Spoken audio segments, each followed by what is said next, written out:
I have to be honest with you, for a long time I was that kid in South Africa who looked at the world through a television screen and thought, that's where life is. America, Europe, they seemed like the premier league of life, and Africa felt like the dusty practice field. Success for me had an accent. My dream wasn't just to be a comedian, it was to be a comedian over there. I packed my bags and headed for New York City, and in many ways, the dream came true.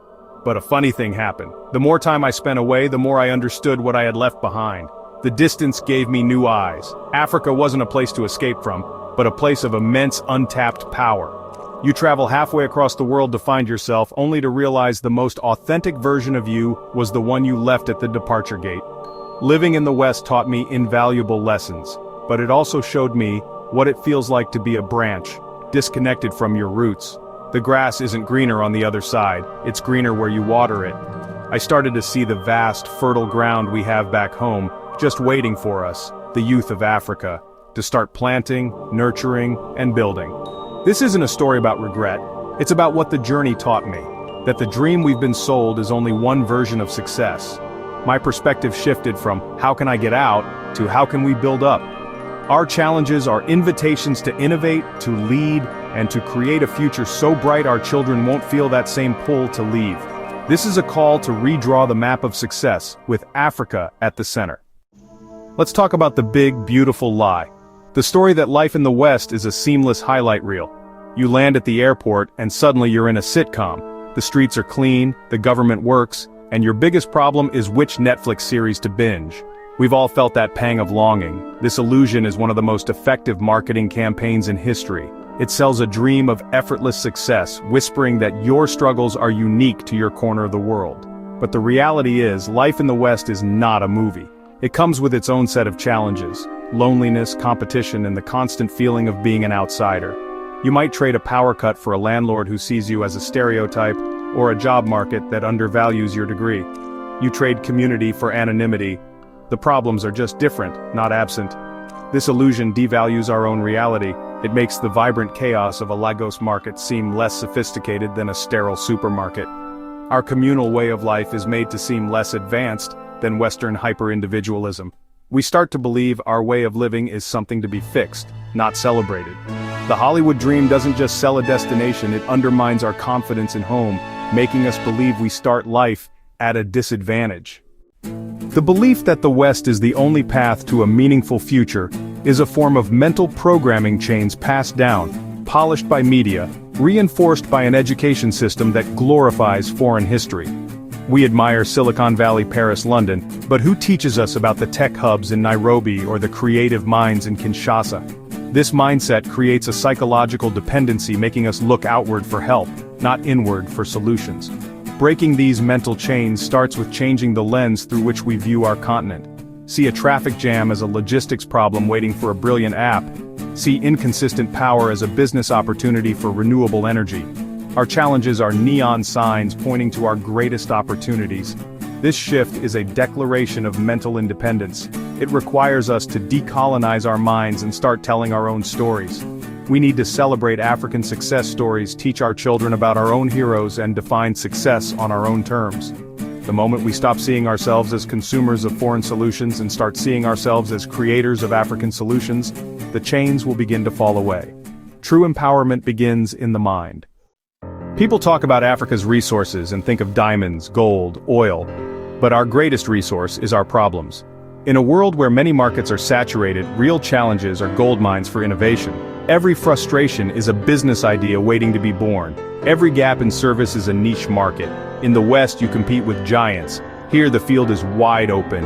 Unreliable transportation, opportunity for local ride-sharing, limited education access.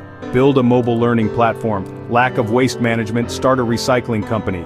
The key is to stop seeing issues as a victim and start seeing them as a creator.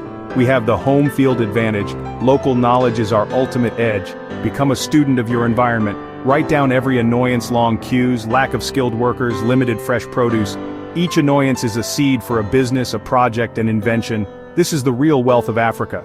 Not just buried underground, but walking in the streets, waiting for us to unlock it. Our problems are our opportunities. Let's start building solutions. Many immigrants quietly talk about the immigrant ceiling. that invisible barrier you hit after the initial excitement of moving to the West. You can get a good job, a nice car, a comfortable house, but for many, there's a limit to how high you can climb. You might be the best on your team but get passed over for promotion. Your business idea struggles for funding. You become a valuable employee, but rarely the owner. You're a cog in someone else's machine, building someone else's legacy. Your salary might be higher, but your sense of ownership is lower. You're always aware you're not from there. In Africa, the sky is the limit. Not because it's easy, but because there's so much to build. You can be the founder, create an industry, put your family name on a business. The ceiling doesn't exist because you are building the house. The path at home is harder, but the reward is legacy, ownership, and being a pillar in your community. It's the difference between renting a room and building a kingdom. The choice is yours. The global system we operate in is fundamentally extractive, once through colonialism, now through brain drain and resource dependency. Africa grows the best cocoa but buys chocolate from abroad. We mine coltan, but tech profits go elsewhere. Our massive market is often encouraged to seek aid, not build internal trade.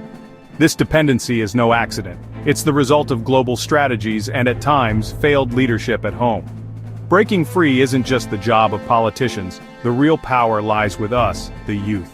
We must stop being just the first step in the supply chain, add value at home. Why export raw cashews when we can process and brand them ourselves? Why let Hollywood tell our stories when we can build our own media powerhouses? This requires a shift from aid to trade, from consumption to production. We must see ourselves as a powerful global force. The moment we build our own tables, we stop begging for a seat at theirs. Economic liberation will be led by you. The Western model of success is focused on the what: job, car, bank account. But you can win that game and still feel empty. Chasing currency over calling is a trap. You can climb the ladder only to find it was against the wrong wall. Being born African is not an accident, it's an assignment. There's purpose woven into our identity. Your unique talents are needed right here, right now, to uplift your community.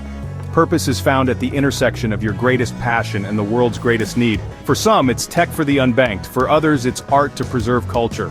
For another, it's agriculture for food security. When you're driven by a why bigger than yourself, the how becomes less daunting. The obstacles become challenges to navigate, not reasons to quit. Your work becomes a mission, not just a job. The wealth of purpose is deeper than any salary abroad.